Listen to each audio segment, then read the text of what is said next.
Yo, I see Curry here for a trade recap on how I captured 800% on TSLL, which is a yeah, leverage ETF following Tesla's price action, using my overarching theme and concept what I trade, which is the power of three.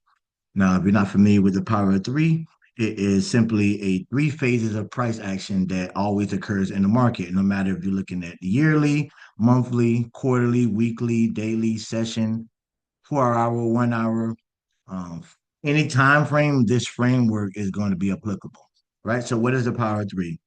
The power of three is comprised of three phases of price action. We have our consolidation phase, where we kind of just in a range. We have a manipulation phase, which we break above or below the range. And then we have a distribution phase, right? All right. So it'd be accumulation, manipulation, distribution if you're bearish. If you're bullish, it's going to be the same, the opposite. It will be accumulation, manipulation, bearish, then distribution, right? So, with that being said, there is going to be four finite times that always exist in a power of three, which is an opening price right here. So it'll be open for bearish, a high being put in on manipulation, then a low for distribution, and as we close, here a retracement.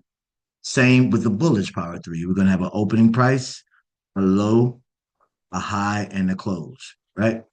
Now, knowing that opening price is going to give you like a fulcrum of where you expect your manipulation to occur based on if you're bullish or bearish. So, obviously, if you're bearish, you're looking for some type of manipulation above that opening price before you look to get involved with distribution. If you're bullish, you're looking for some type of manipulation to happen below that opening price. And then you're looking for your reversal signal for your bullish distribution. All right. So here, let's go to Tesla's chart. I can break this down shortly here, how this happened, right?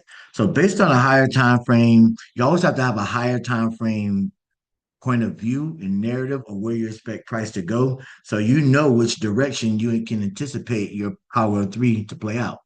Now, for this particular trade, I use the weekly power of three to get to find my entry, and using this weekly chart to get my bias. So before we distributed for that earnings, I see that we swept weekly liquidity. We start closing below this opening price of these two candles, creating our change in the state here.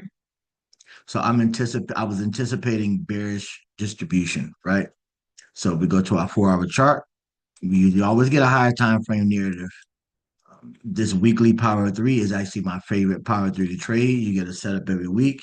You can usually swing it from 2 to 3 days, and you don't have to day trade and get in and get out. And you can actually capitalize on large returns by catching more of a trend, by knowing which way the weekly candle should distribute.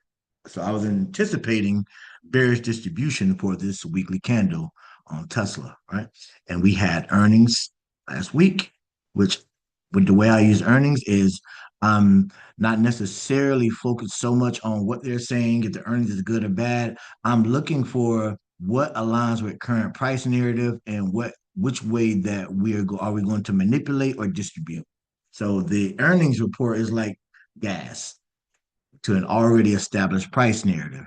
Now it's still risky to play earnings before earnings, but knowing which way the higher time frame is distributing can greatly increase your probability of actually catching the right side of the impulse on earnings. So here in Tesla, we have our weekly power three. We had an open, a high, a low, and a close for the week.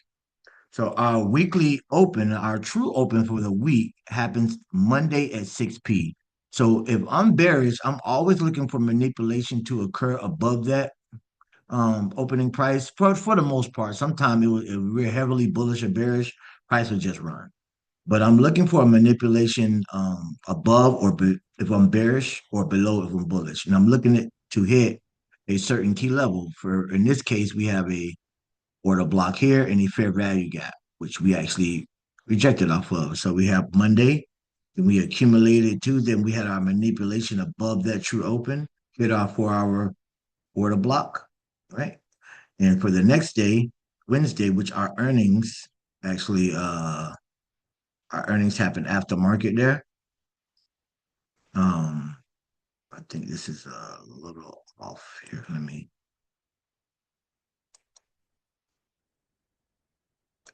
Oh, it's off because it's on a 4 hour chart here. Okay, there we go. So we hit our 4 hour order block. We had earnings here. So I'll stop my entry here. All right. I can see that our, we accumulated, we manipulated, but when we swept here and we start trending down, I got in late. I got in after we closed below this candle here, right? Once we close below that candle, that last impulse up that swept this liquidity, that's our change in the state of delivery. This is why I entered. Earnings came out, gave it the gas it needed, and it ran all the way into Thursday here. And I end up actually getting out right around market open, like 2 minutes after market open, and secured 800%.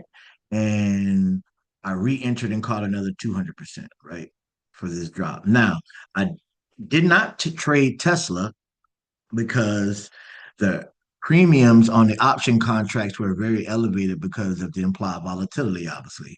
Now you have these tickers called leverage ETFs, which pretty much move they're ETFs based on single stocks, and they move like two times the percentage of the underlying. So I'll show you here. If you look at Tesla that week, Tesla moved, you see where it says 17% up top there. If you look up here, it's 17%. So now instead of trading Tesla, I traded TSLL, which is, see, like two times leverage ETF, which is going to mirror the same price action, but it's going to give you cheaper contracts actually to trade. So you don't have to play that elevated price from the implied volatility on earnings. It's going to be cheaper contracts. So go to the hourly here. You can see it's the same price action as Tesla, but you paid a lot less for the contracts, right? And you get a lot more out of it when you have heavy expansion like this, right? So if you see here, go to the weekly chart. If you look at TSLL's percentage, it doubled 17 from Tesla. It's 34. So if you look up here, it dropped 34%, right? So it's going to double the percentage of the underlying. It's a good tool for short-term swing trading, maybe a week or two, few days, but over time, I'm not concrete on this, but I believe it starts affecting a contract more the longer you hold it. So it's mainly meant for short term swings, anywhere from a few days, couple days to a couple weeks, right? I recommend currently.